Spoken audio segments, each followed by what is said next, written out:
السلام عليكم ورحمة الله.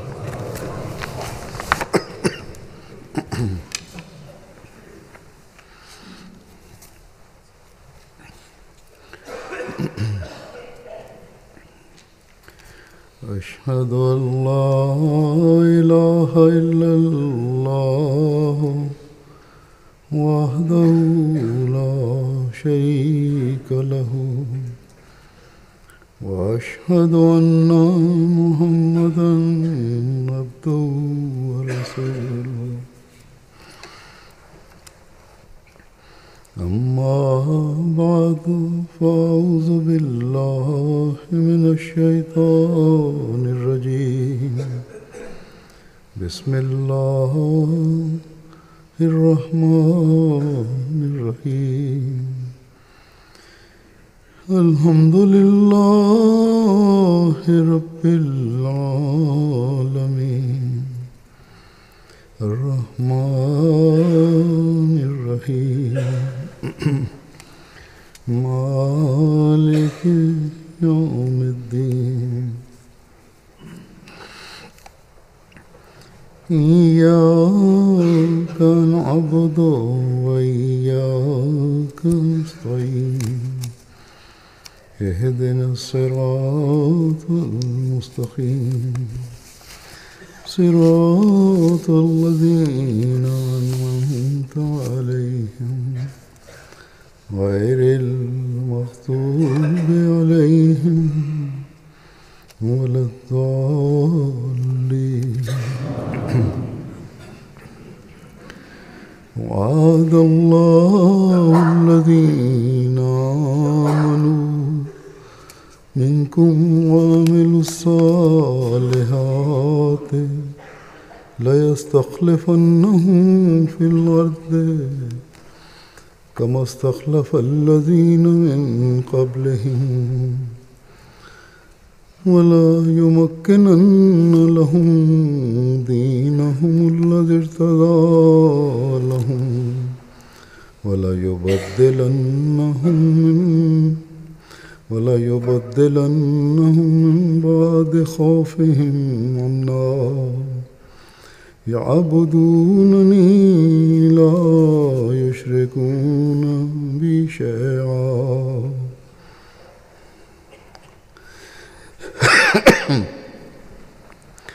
ومن كفر بعد ذلك فأولئك هم الفاسقون.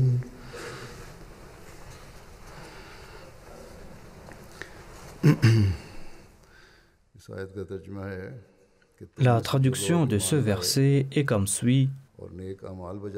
Allah a promis à ceux d'entre vous qui croient et qui font de bonnes œuvres qu'il fera assurément d'eux des successeurs sur la terre, tout comme il a fait des successeurs de parmi ceux qui les ont devancés, et qu'il établira assurément pour eux leur religion qu'il a choisie pour eux, et qu'il leur accordera assurément en échange, après leur crainte, sécurité et paix. Ils m'adoreront et ne m'associeront rien. Puis quiconque sera ingrat après cela, celui-là sera du nombre des rebelles.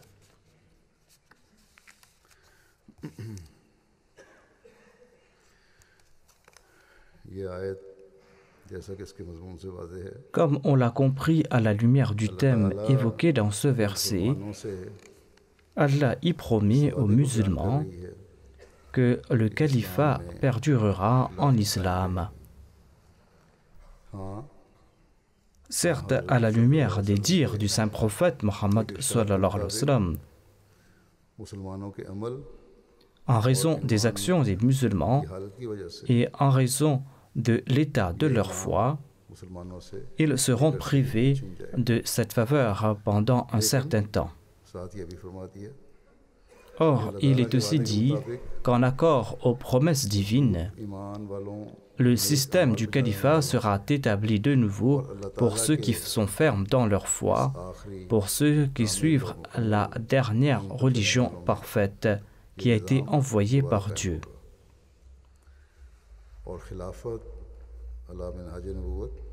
Le califat reposant sur les préceptes du prophétat sera de nouveau établi dans le monde. मुसलमान उलमा के गलत नज़रियात कुरान करीम L'opinion erronée des ulémas musulmans à propos des préceptes du Coran और इरशादात est en raison du fait qu'ils n'ont pas compris la profondeur ना समझ des dires du saint prophète Mohammed sur lui सती et en raison de leur interprétation superficielle. मुसलमानों की अक्सरियत En raison de ces actes de ces ulémas musulmans, बात को समझ la majorité des musulmans ne comprennent pas comment sera établi le système du califat. और एक बहुत बड़ा तबका ऐसा Et une couche importante de parmi les musulmans affirme que le califat n'est pas nécessaire और जो et qu'il faut se contenter de suivre son école de pensée et rien de plus.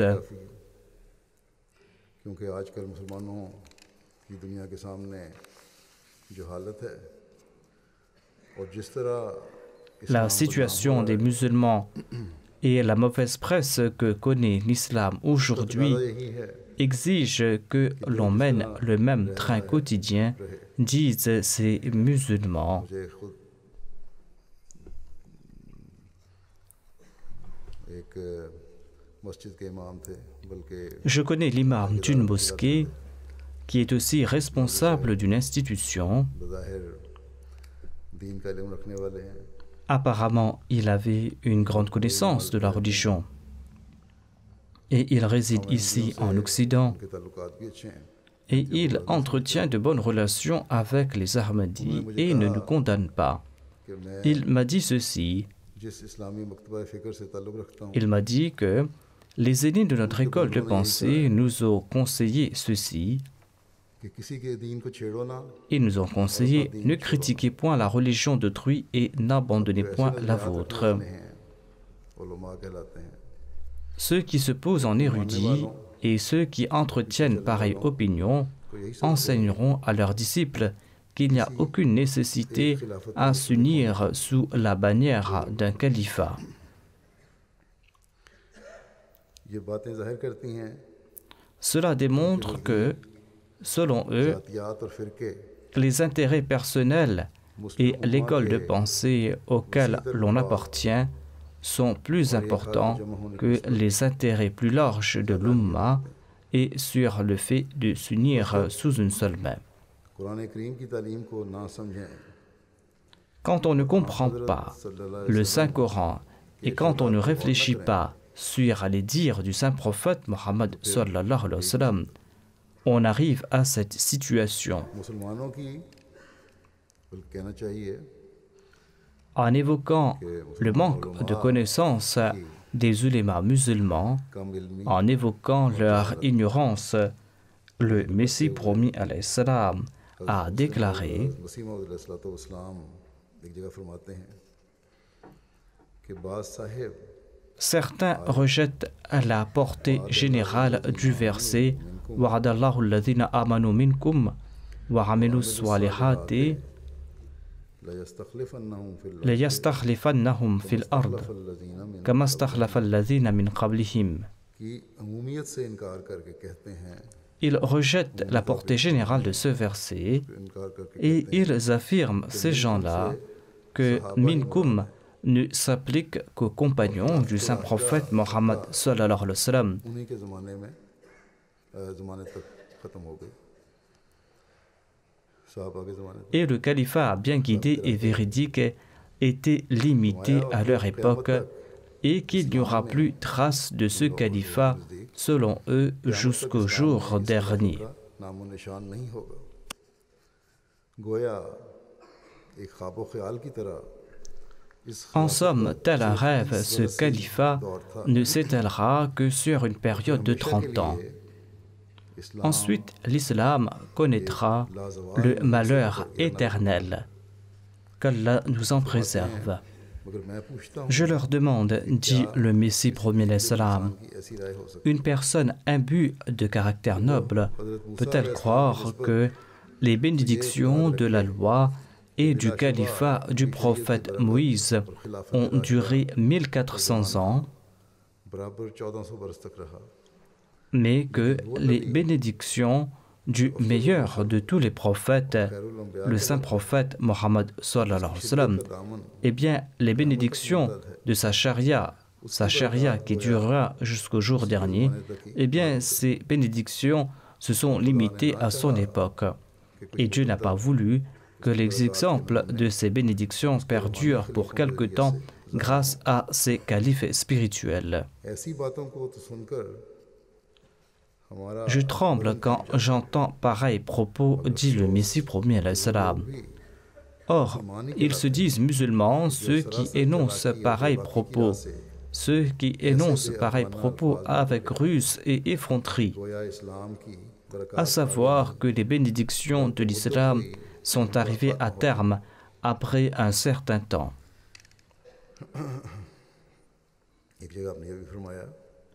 Ailleurs, le Messie premier alayhi salam a déclaré, si le califat devait durer 30 ans et que c'était là la durée de vie de l'islam, eh bien, Allah avait le pouvoir d'accorder 30 ans de plus au saint prophète Mohammed sallallahu alayhi wa sallam. Atteindre l'âge de 93 ans n'est pas quelque chose d'extraordinaire. En ce cas, pourquoi le califat était-il nécessaire? Ainsi, d'aucuns entretiennent pareille opinion.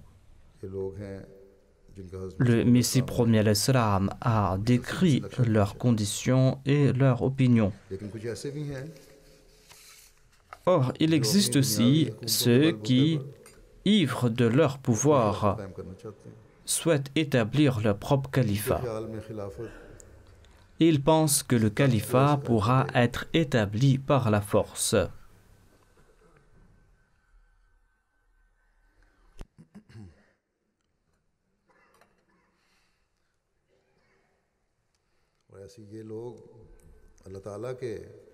Ceux-là ne comprennent pas l'injonction divine qui est évidente. Cette injonction divine qui annonce que cette promesse a pour condition la foi et l'accomplissement de bonnes œuvres. Cette promesse a été faite à ceux qui sont les véritables adorateurs de Dieu. En raison de cette opinion erronée qu'entretiennent les musulmans, les forces anti-islamiques ont pu mettre en place et aider des organisations constituées au nom du califat. Ils l'ont fait afin d'affaiblir le monde musulman.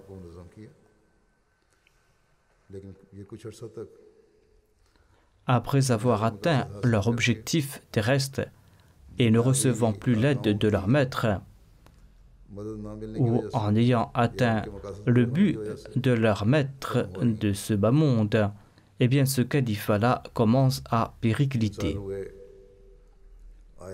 3 ans auparavant, en Irlande, un journaliste m'a posé la question suivante, à savoir, il y a ce nouveau califat établi dans le monde musulman, quelle en est la réalité, m'a-t-il demandé. Étant donné que ce califat prend de l'ampleur, quel danger représente-t-il pour votre califat? Je lui ai répondu qu'il ne s'agit pas du califat véritable. Ce n'est qu'un groupe d'extrémistes à l'instar d'autres groupes du passé. Et il connaîtra la même fin que les autres groupes extrémistes. Ils seront à l'œuvre tant que leurs maîtres d'ici-bas seront satisfaits d'eux. Quand leurs maîtres retireront leur soutien, ils vont s'affaiblir peu à peu. Ils ne sont point là pour fortifier la foi. Ils ne sont point là pour établir la paix.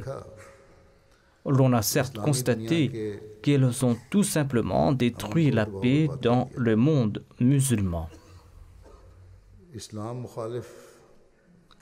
Ce n'était qu'un plan des forces anti-islamiques afin d'affaiblir le monde musulman, et ils ont atteint cet objectif. Et les leaders du monde musulman y ont apporté leur concours. Ils ont massacré leur population pour se maintenir au pouvoir. Et jusqu'à présent, au lieu de s'offrir la paix mutuellement, les musulmans se terrorisent les uns les autres. D'ailleurs, ces gens sont en train de détruire la paix dans le monde non musulman. Quelles qu'en soient les raisons, lorsqu'un musulman empli de compassion constate qu'un musulman est responsable du massacre d'innocents dans le monde et qu'un musulman est responsable de la destruction, eh bien, ce musulman empli de compassion, quant à lui, a le cœur tout angoissé. Quelques jours auparavant, il y a eu un attentat ici au Royaume-Uni, à Manchester. 22 à 23 personnes ont été tuées sans aucune raison, dont des enfants innocents. C'était là un acte des plus abominables que l'on ne peut en aucune manière attribuer aux enseignements de l'islam.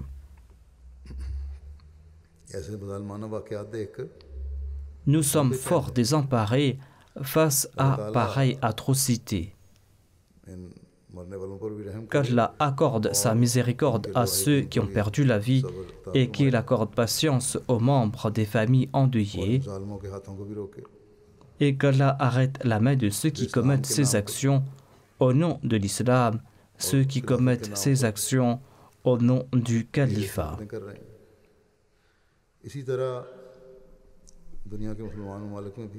Les massacres, les atrocités et les actes de barbarie que nous voyons dans le monde musulman ont pour cause l'éloignement de la foi et le rejet des commandements divins.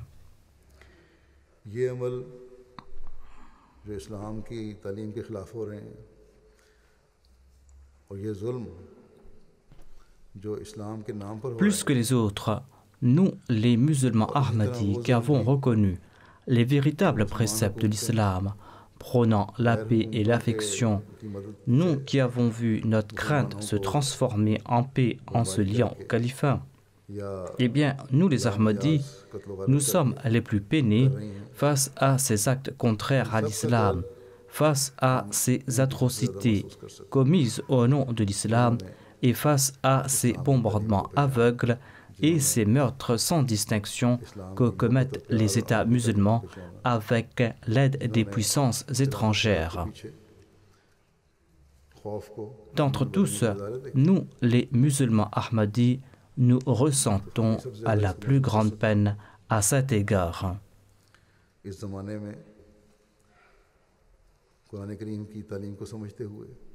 En s'étant cramponné au sceau des califes et en ayant ainsi saisi la portée réelle des préceptes du Saint-Coran et des dires du Saint-Prophète Mohammed sallallahu alayhi wa sallam, nous les Ahmadis comprenons le mieux le sujet de la paix.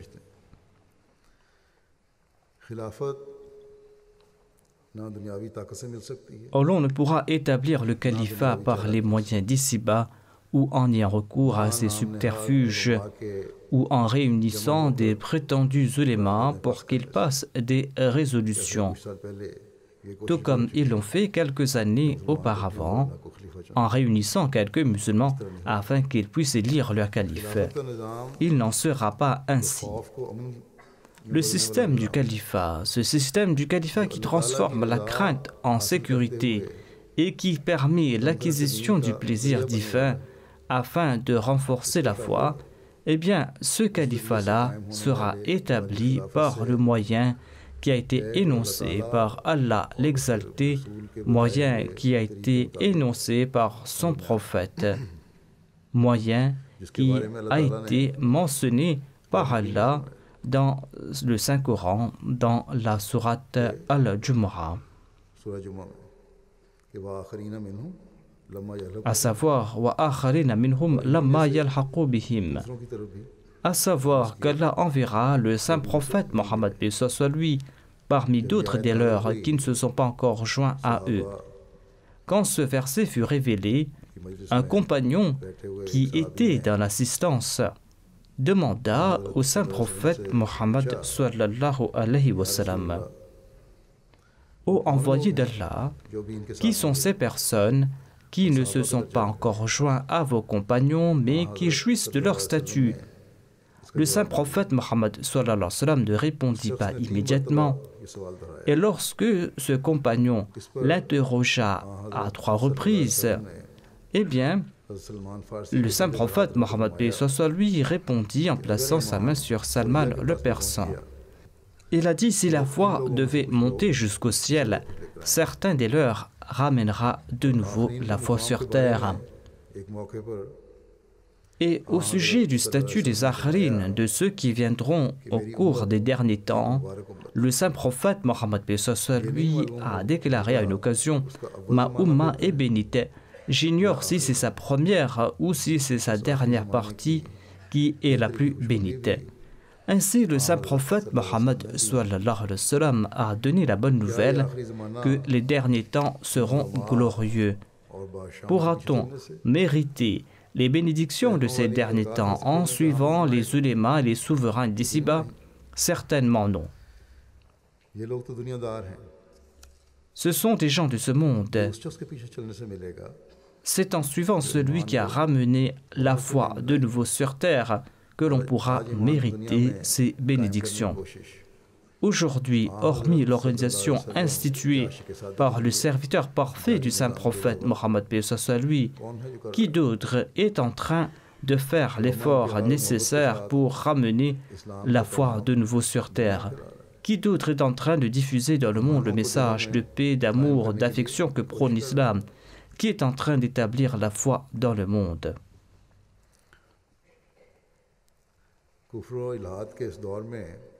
En cette période de mécréance et d'athéisme, c'est là la tâche qui incombe à la Jamaat du Messie premier l'Islam. Et d'ailleurs, elle est en train de l'accomplir. Je suis au courant d'innombrables incidents et d'autres personnes aussi en sont au courant. D'innombrables invités sont présents lors de nos conférences sur la paix et lors de nos jalsa. Lorsque nous présentons notre message, qui est d'ailleurs le message véritable de l'islam, eh bien, les autres musulmans, les chrétiens, voire les athées affirment. C'est là le message véritable de l'islam que doit comprendre le monde, que doit connaître le monde. Si vous diffusez ce message de l'islam, tout le monde sera contraint de l'accepter. Voilà en somme l'œuvre que nous devrons accomplir. C'est en se liant au Messie premier l'Islam et au Mahdi promis, le sceau des califes, que l'on pourra accomplir cette tâche du renouveau de l'islam.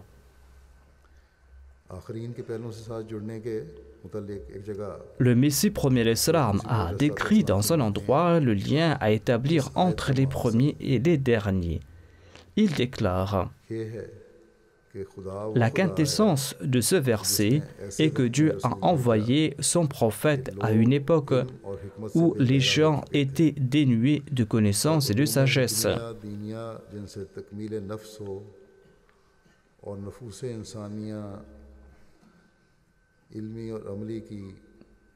Ils étaient dénués de cette connaissance et de cette sagesse qui apportait leur âme à son apogée.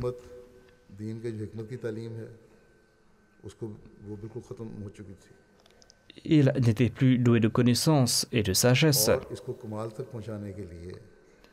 Et afin de mener le savoir et la sagesse de la foi à leur apogée, et afin de réformer l'âme humaine, tant en matière de conduite qu'en matière de connaissance, afin d'apporter ce changement, eh bien Dieu a suscité le saint prophète Mohammed à cette époque. Toutes ces vertus avaient disparu à cette époque. Le Messie premier l'Islam ajoute: les gens à l'époque se vautraient dans l'égarement et s'étaient écartés très loin de Dieu et de sa voie droite.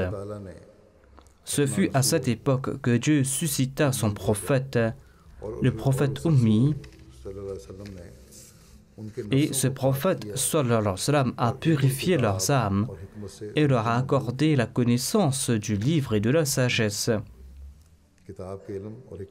Il leur a accordé la connaissance du livre et de la sagesse en abondance. C'est-à-dire, il les a menés vers le stade de la certitude grâce aux signes et aux miracles. Il leur a montré la manifestation du pouvoir divin, il leur a montré les signes et les miracles, et ils ont progressé dans la foi, tant et si bien qu'ils ont atteint le stade de la certitude et la lumière de la connaissance divine les a éclairés. Le Messie promet l'Islam ajoute, il y a un autre groupe qui apparaîtra durant les derniers temps. Dans un premier temps, ils se trouveront dans les ténèbres et l'égarement. Ils seront loin de la sagesse et de la certitude. Et Allah leur vêtira du manteau des compagnons. C'est-à-dire qu'ils verront tout ce que l'on a montré aux compagnons, tant et si bien que leur sincérité et leur certitude ressembleraient à celle des compagnons du saint prophète Mohammed sallallahu alayhi wa sallam. Ainsi, le Messie premier l'Islam a fait naître en ses compagnons cette conviction et cette foi, et ces derniers ont consenti à des sacrifices afin qu'ils y atteignent la perfection, et ils sont sortis des ténèbres qui les entouraient, de l'égarement qui régnait dans le monde. À une époque où les gens oubliaient ce qu'était l'islam, le Messie premier l'Islam a auguré la renaissance de l'islam en cette période, et ses compagnons qui se sont cramponnés à lui, le Messie premier l'Islam, ont acquis la lumière de la religion, et ils ont été témoins de centaines, voire de milliers de signes qui ont été mentionnés dans nos ouvrages. Aujourd'hui encore, ils sont nombreux, ceux qui ont vu la lumière en sortant des ténèbres. Ils se sont joints à la Jamaat Ahmadiyya en voyant des signes. Le Messie premier alayhi salam a déclaré à propos de ses disciples: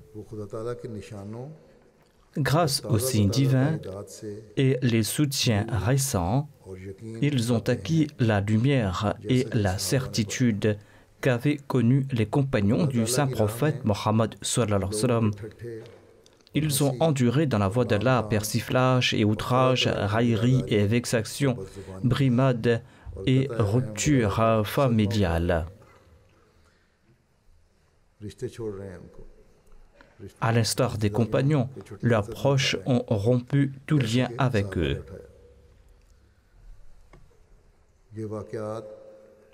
Pareil incident ne se limite pas qu'à l'époque du Messie premier l'Islam ou à l'époque des compatriotes du Messie premier l'Islam, ou ne se limite pas à l'Inde ou au Pakistan uniquement.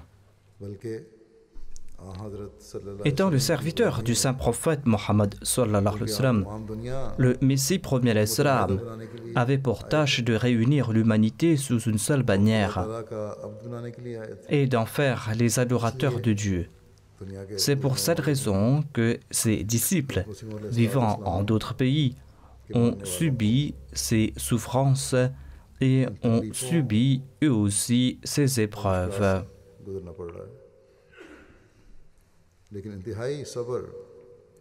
Or, ils ont enduré ces peines avec une grande patience et une grande persévérance.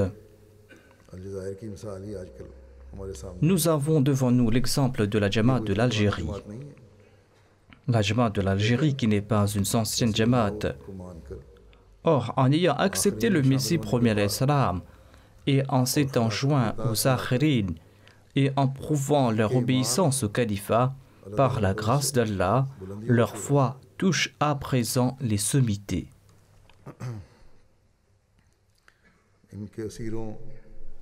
Nous pouvons déduire la foi et la certitude de ces prisonniers Ahmadis à la lumière d'une des lettres que j'ai reçues hier de la part d'un de ces Ahmadis emprisonnés.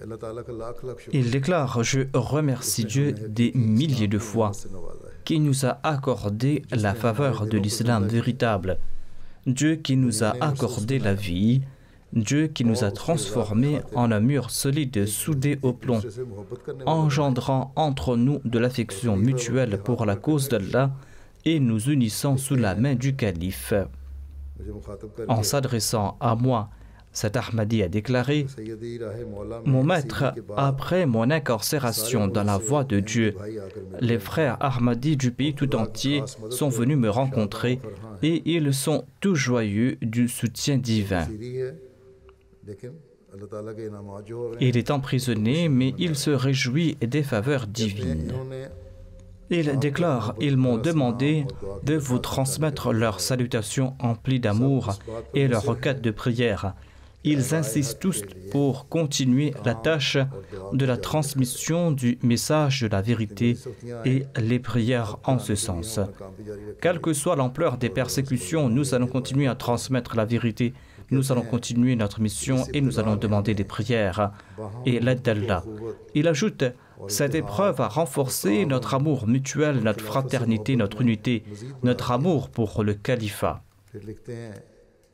Ensuite, il ajoute: grâce à cette épreuve, nous avons vu des exemples de l'exaucement de vos prières de nos yeux. Allah nous a fait voir d'innombrables signes, des signes qui ont accru notre foi, des signes qui ont accru notre conviction en la personne du Messie premier salam, le serviteur parfait du saint prophète Mohammed sallallahu alayhi wa sallam. Les faveurs d'Allah sont en train de pleuvoir sur les faibles Ahmadis de l'Algérie, ajoute-t-il. Quelques prisonniers ont été libérés quelques jours auparavant. Qu'Allah fasse que tous les autres soient libérés dans les plus brefs délais. Un autre prisonnier a écrit: lors de mon incarcération, j'ai été convaincu qu'Allah l'exalté avait créé cette situation pour un but particulier, c'est-à-dire le fait qu'ils soient incarcérés, qu'on leur impose des peines ou qu'on leur intente des procès. Allah a voulu nous montrer, grâce à ces épreuves, des miracles et des signes. Dieu voulait nous montrer sa puissance. C'est pour cette raison qu'il nous a fait passer par ces épreuves. L'Ahmadi a écrit: nous croyons avoir vu le visage de Dieu grâce aux victoires que nous avions connues quand nous étions libres. Nous croyons avoir connu sa voix au cours de cette période de liberté. Or, nous avons compris à présent que nous n'avions pas vu grand-chose auparavant. En ayant vu sa puissance, l'emprisonnement ne m'inquiète guère. Ma seule inquiétude était que j'avais ressenti que je ne m'étais pas acquitté de mes devoirs envers Allah et ses actes d'adoration. Il ajoute: pendant que j'étais emprisonné, j'ai fait de nombreux rêves qui m'ont grandement réconforté. Il ajoute: je vous ai également rencontré dans mes rêves en parlant de moi. Vos prières fortifiaient ma foi et ma conviction et m'accordaient sérénité en prison. Sans aucun doute, ma libération est le fruit de vos prières et celle des personnes sincères de la communauté. Il ajoute: veuillez prier pour mon épouse. Elle a fait preuve d'une grande patience et a fait beaucoup d'efforts. Seule sa femme est Ahmadi, tous les autres membres de sa famille ne le sont pas.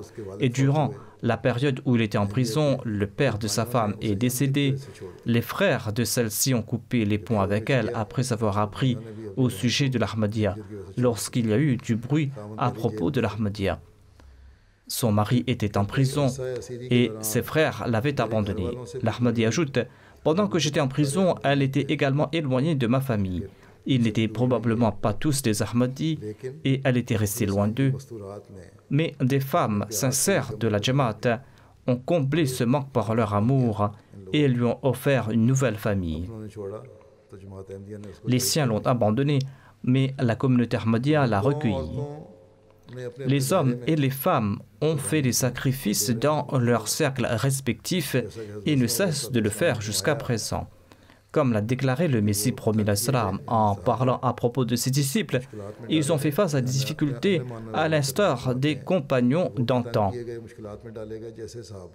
Ils ont fait face à des difficultés comme les compagnons du saint prophète, paix et soit lui, ont dû faire face à des difficultés. Mais par la grâce d'Allah, cette nouvelle communauté en Algérie, qui est petite, traverse solidement les épreuves auxquelles elle a à faire face. Ces Ahmadis font part de leur ressenti à travers ces 2 lettres.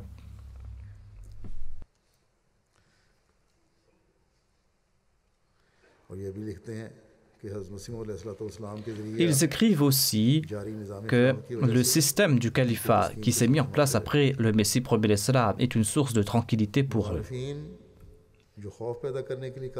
Les opposants ont tout entrepris pour les intimider, mais Allah l'exalté de par sa grâce, et en raison du fait qu'ils sont restés attachés au califat, transformé leurs difficultés en réconfort.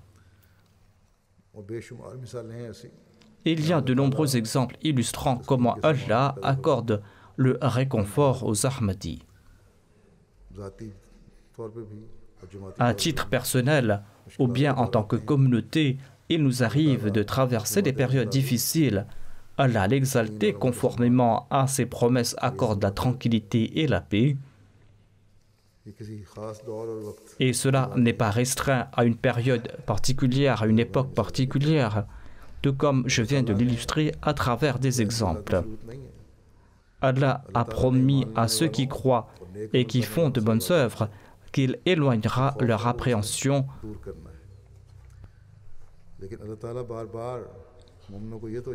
Mais en même temps, Allah rappelle constamment aux croyants qu'ils doivent l'adorer comme il se doit.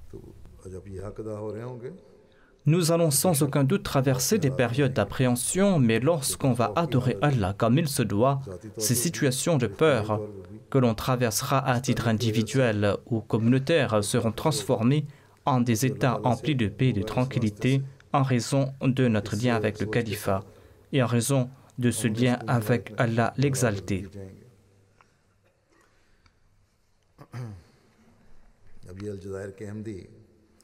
De plus, ces Ahmadis de l'Algérie, hormis quelques-uns, n'ont jamais rencontré le calife. Mais en raison de l'intégrité de leur foi, Allah l'exalté est en train de leur accorder la tranquillité, tout comme il l'accordait aux disciples du Messie promis alayhi salam.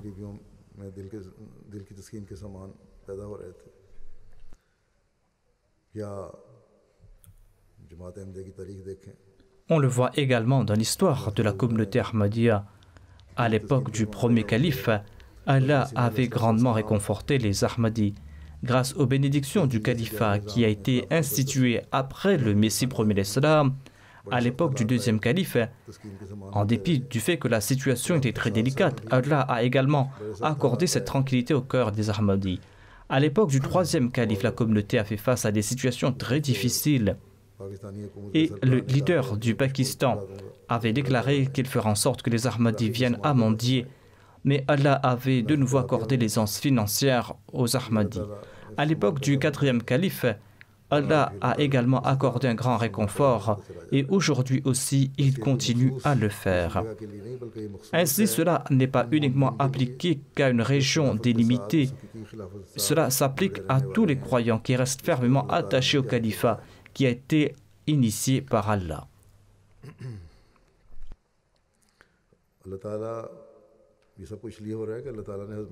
Allah l'exalté fait en sorte que toutes ces situations se produisent car Allah avait promis au Messie premier l'Islam qu'il accomplira sa mission après lui à travers la deuxième manifestation de sa puissance qu'est le califat. Et il fera ainsi de nouveau triompher l'islam. Et il accordera de nouveau la tranquillité à ses disciples. Ainsi donc, dans son ouvrage Al-Wasiyya, le Messie premier l'Islam, évoquant son départ de ce monde et le progrès qu'obtiendra la communauté à travers le califat, il dit « Donc souvenez-vous, mes chers amis, que d'après une loi ancienne, Dieu montre 2 manifestations de sa puissance afin de réduire à néant les 2 faux plaisirs des adversaires des prophètes. Il n'est pas possible qu'il oublie de le faire à présent. Ainsi, ne soyez pas affligés ni tristes de ce que je viens de vous dire. » Le Messie premier l'Islam rassure ses compagnons en leur annonçant son départ de ce monde. Il dit « Il est nécessaire pour vous d'assister à la deuxième manifestation de la puissance divine. Cela vaut mieux pour vous, car elle durera perpétuellement et sans interruption jusqu'au jour du jugement dernier. Cependant, elle ne peut avoir lieu avant mon départ de ce monde. Mais quand je serai parti, Dieu la manifestera pour vous pour toujours. C'est ainsi qu'Allah me l'avait promis dans l'ouvrage Ibrahim Ahmadiyya. Cette promesse ne me concerne pas, mais vous concerne vous. Tout comme Allah déclare, je ferai ceux qui ont cru en toi prévaloir jusqu'au jour du jugement sur ceux qui t'ont renié. Il est donc nécessaire que vous voyiez le jour de mon départ, pour que vienne cette époque promise qui doit durer pour toujours. Notre Dieu est un Dieu vrai et fidèle. Il tient ses promesses. Il vous fera voir tout ce qu'il vous a promis. Quoique ces jours soient les derniers de ce monde, et que beaucoup sont les afflictions qui doivent le visiter, il était nécessaire qu'il le conserve jusqu'à l'accomplissement de ses prophéties. Je suis venu comme la puissance de Dieu sur la terre, et je suis une personnification de la puissance divine. Et après moi, d'autres viendront qui seront la manifestation de sa deuxième puissance. Attendez que cette deuxième manifestation ait lieu en priant tous ensemble. Il est nécessaire que les vertueux de chaque pays prient ensemble pour que le ciel fasse voir cette deuxième manifestation et que vous puissiez réaliser la grandeur de votre Seigneur. Considérez votre mort comme étant proche, car vous ignorez l'heure de votre mort. On va faire face à des épreuves et des difficultés, mais en fin de compte, c'est notre communauté qui obtiendra la victoire, Inch'Allah. L'institution du califat qui a été initiée à travers le Messie premier d'Islam est une institution authentique à laquelle sont liés tous les progrès ainsi que la paix mondiale. C'est grâce à cette institution que la supériorité de l'islam sera établie. Ainsi, le Messie premier d'Islam déclare en nous informant à propos de cette suprématie. C'est là une ancienne loi divine, une loi qui date de la création de l'homme.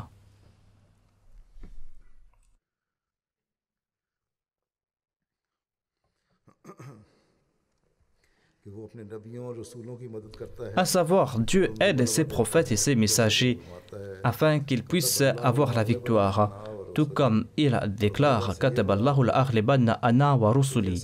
Ici, prééminence signifie qu'à l'instar des prophètes et messagers qui désirent voir établir sur terre la domination de Dieu, ainsi que sa suprématie incontestée, de même Dieu par des signes puissants prouve leur véridicité.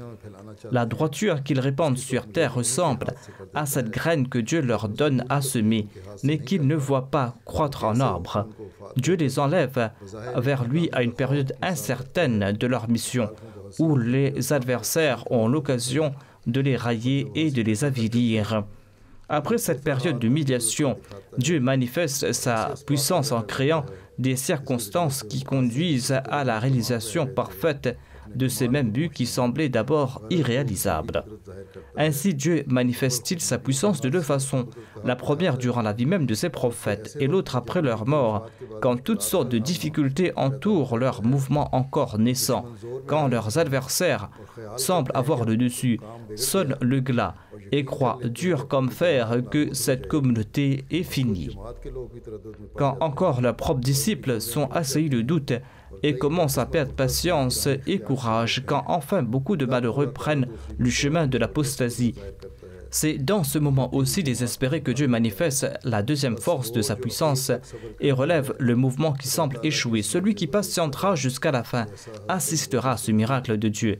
Il en fut ainsi au temps d'Abu Bakr as-Siddiq, lorsqu'on croyait que la mort du saint prophète Mohammed p.s.a. lui était prématurée, quand d'ignares bédouins du désert abjurèrent à l'islam, tandis que les compagnons étaient terrassés par la douleur. À ce moment-là, Allah éleva Abu Bakr as-Siddiq et manifesta sa puissance une deuxième fois. Il releva l'islam qui semblait s'écrouler, et accomplit la promesse qu'il avait faite, à savoir وَلَا يُمَكِّنَنَّ لَهُمْ دِينَهُمُ الَّذِي ارْتَضَىٰ لَهُمْ وَلَا يُبَدِّلَنَّهُمْ مِنْ بَعْدِ خَوْفِهِمْ أَمْنًا. C'est-à-dire que nous les rétabliront après leur crainte. Certes, le décès du Messie premier l'Islam était un très grand choc. Allah, de par sa grâce, a consolé la Jamaat grâce au premier calife. Si quelqu'un avait l'intention de causer des troubles, il a été maîtrisé tout de suite. Ensuite, après le décès du premier calife, la Jamaat était de nouveau dans un état de choc. Certaines personnes à la tête de la Jamaat l'ont abandonné et ont même rejeté le califat. En bref, on passait par une période très difficile. Il y a beaucoup à dire à ce sujet. Mais quel en fut le résultat? Finalement, c'est le califat qui a connu le succès et qui continue à marcher sur les voies du triomphe et qui ne cesse de parcourir ces étapes. Ensuite, nous arrivons à l'époque du troisième calife, où encore une fois, nous avons constaté que la Jamaat est passée par une période difficile, mais Allah nous a bénis de par sa grâce. Le gouvernement avait des plans dangereux, mais il n'a pu faire obstacle au succès de la Jamaat. À l'époque du quatrième calife, le gouvernement pakistanais s'est montré encore plus intransigeant à l'égard de la Jamaat, mais encore une fois, en dépit de toutes ces difficultés, Dieu a réconforté les Ahmadis. La Jamaat n'a cessé de progresser et de nouvelles voies se sont ouvertes pour l'établir. Et grâce aux satellites, le message de l'islam a commencé à se propager dans les quatre coins du monde. Ensuite, à l'époque du cinquième calife, de nombreuses voies se sont ouvertes pour la transmission du message. Le message de l'Ahmadiyya fut ainsi transmis à des millions de personnes. L'opposition de la Jamaat n'est plus limitée à un ou deux pays. Elle affecte plusieurs pays. Et c'est là un des signes de la véracité de l'Ahmadiyya. C'est une preuve que la Jamaat est en train de progresser.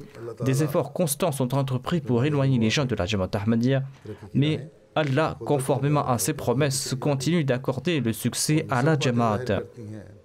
Et toutes ces choses prouvent que peu importe les obstacles placés par nos ennemis, l'islam connaîtra du succès grâce au Messie premier l'Islam et grâce à l'institution du califat établi après lui. Les opposants peuvent remuer ciel et terre. Ils sont destinés à connaître l'échec.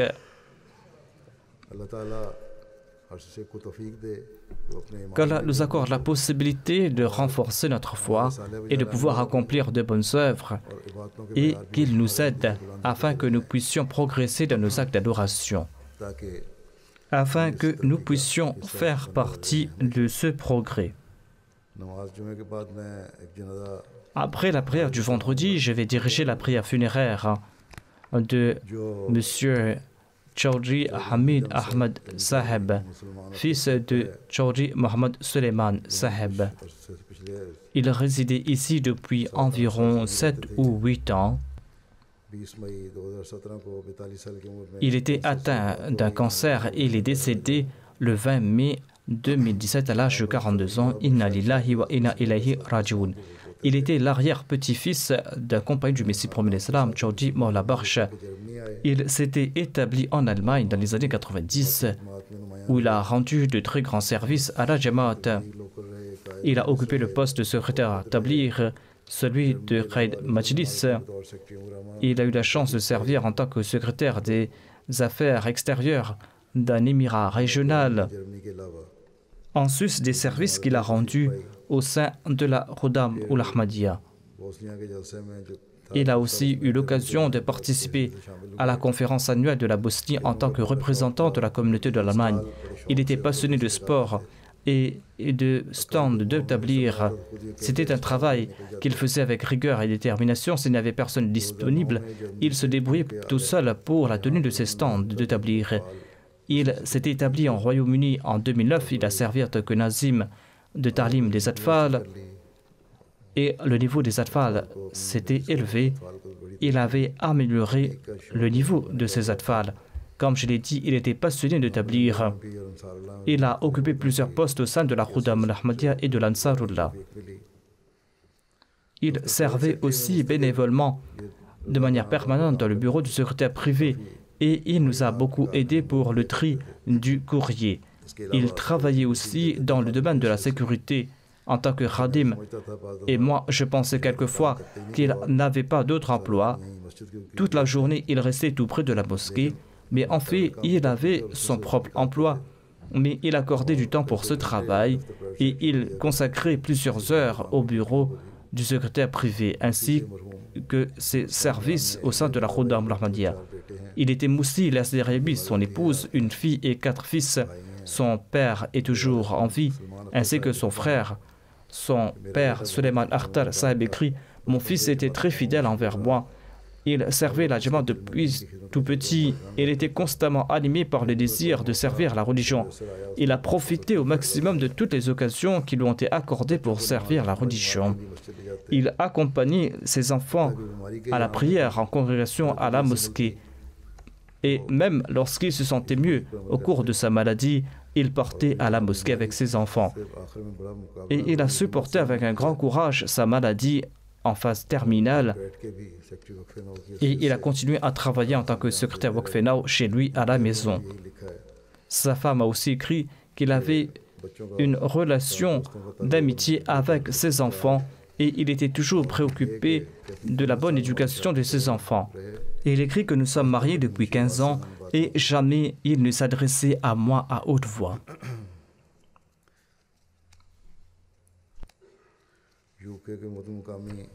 Le Muhtamim Maqami du Royaume-Uni écrit ceci. Le défunt éprouvait un grand amour pour le califat et la Nizam Jamaat. Il mettait toujours en avant l'intérêt de la Jamaat.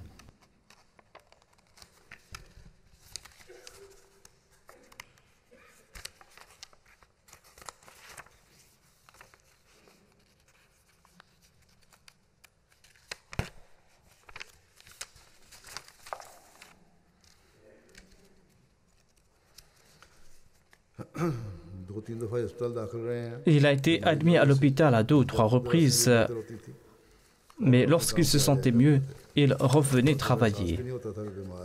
Parfois, on ne se rendait pas compte qu'il était malade.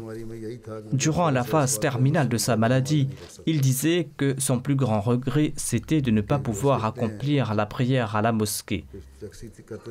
Son ami écrit qu'il était chauffeur de taxi comme moi. Nous étions au stand de taxi un jour, il était devant moi. C'était l'heure de la prière, il est parti accomplir la prière. Moi, je suis resté en arrière dans l'espoir de trouver un client.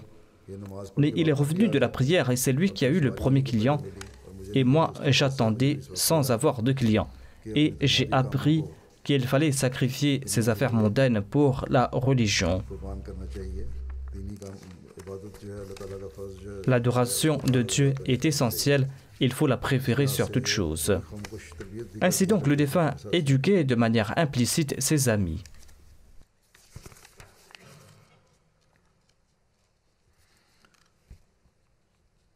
Une de ses qualités particulières était qu'il aidait tout le monde. L'un de ses amis écrit que même si on lui demandait un service à 2 heures du matin, il disait qu'il le ferait.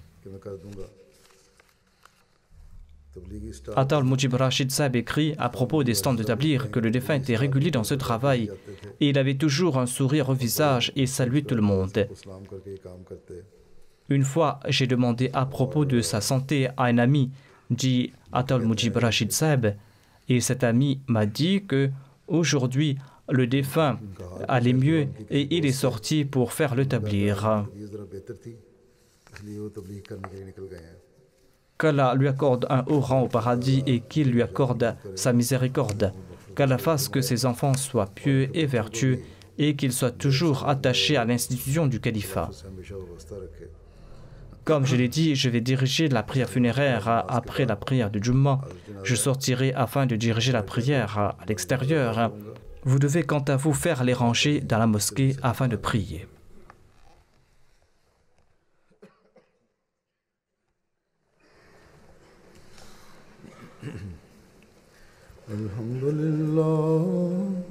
Alhamdulillah, nahmaduhu wa nasta'inuhu wa nastaghfiruh wa nu'minu bihi wa natawakkalu alayh ونعوذ بالله من شرور أنفسنا ومن سيئات أعمالنا من يهده الله فلا مضل له ومن يضلل فلا هادي له ونشهد أن لا إله إلا الله ونشهد أن محمدا عبده ورسوله عباد الله رحمكم الله إن الله يأمر بالعدل